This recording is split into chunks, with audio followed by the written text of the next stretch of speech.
There's a train that comes from Namibia and Malawi. There's a train that comes from Zambia and Zimbabwe.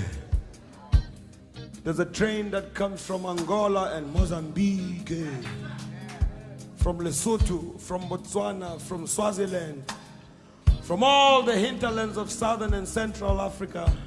This train carries young and old African men who are conscripted to come and work on contract in the gold and mineral mines of Johannesburg and its surrounding metropoli. 16 hours or more a day for almost no pay.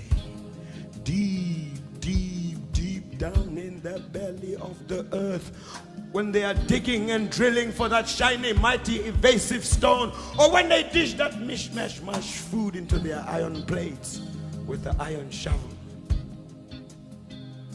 or when they sit in their stinky, funky, filthy, flea-ridden barracks and hostels, they think about the loved ones they may never see again because they might already have been forcibly removed from where they last left them, or wantonly murdered in the dead of night by roving and marauding gangs of no particular origin.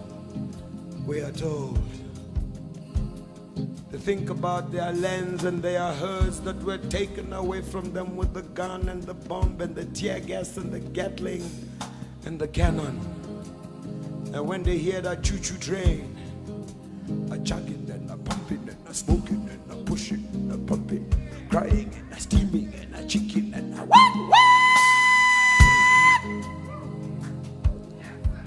they always cuss and they curse the coal train that brought them to Johannesburg.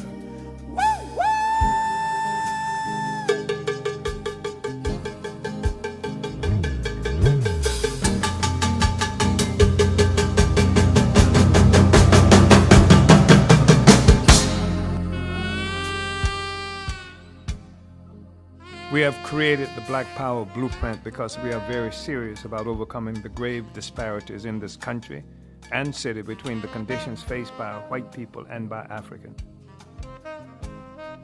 The Black Power Blueprint is a struggle for African community economic and political power. It is against the system that is responsible for our poverty and powerlessness. It is this powerlessness that is responsible for the fact that the average household wealth for a white family is 22 times greater than the wealth of an average African household.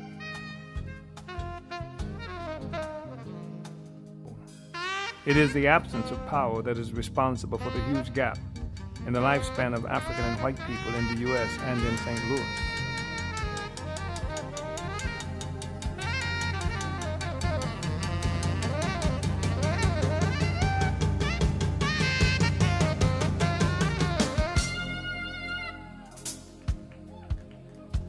There are few African-created job opportunities in our community. We are confronted with massive decay of the housing stock that has been left unattended and which is difficult for the African population to acquire for shelter and industry. We are opposed to the idea that the best response to these conditions is some kind of welfare. We are convinced that the best approach to the development of our communities is self-determination, power in the hands of our community.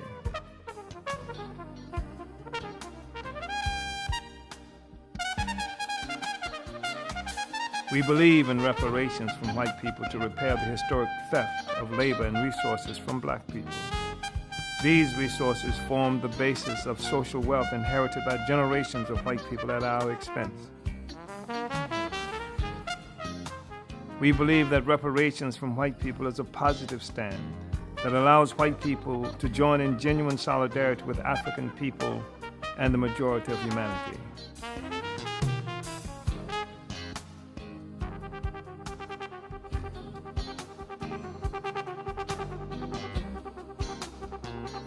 This approach differs from those who only focus on handouts.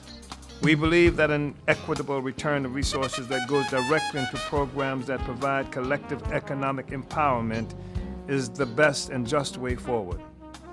Even black elected officials are incapable of truly representing our communities because of the absence of an independent community economic base.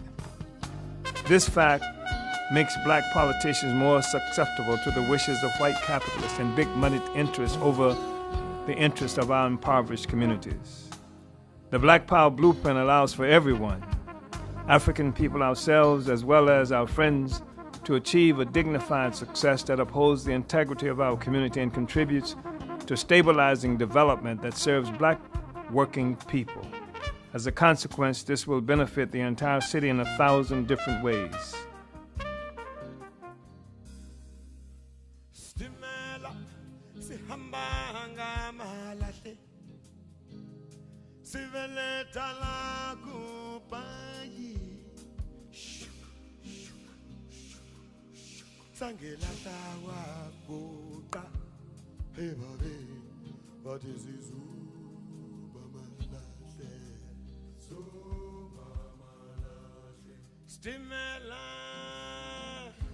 This is why we need Black Power Blueprint.